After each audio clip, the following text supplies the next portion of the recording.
Hello to all our service members from across the alliance.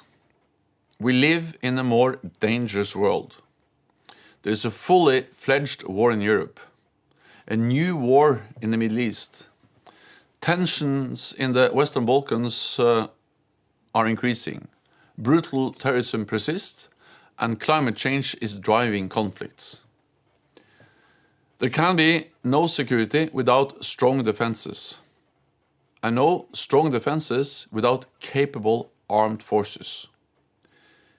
That is why this past year we took significant steps to further bolster NATO's deterrence and defense, with more troops on high readiness and increased defense spending. This is not to provoke a war. It is to prevent conflict and preserve peace. This past year, I had the privilege to meet many of you.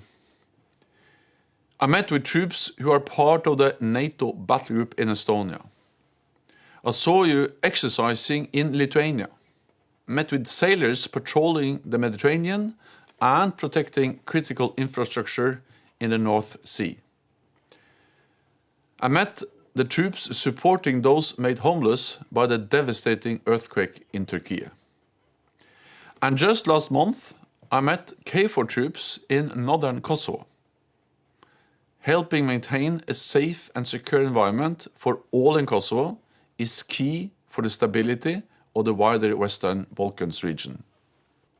I want to take this opportunity to thank each of you, wherever you are deployed. Without you, there will be no NATO, no security, and no freedom. We owe you a debt of gratitude. So thank you for your service, your professionalism and commitment. And I wish you and your families a peaceful holiday and a happy new year.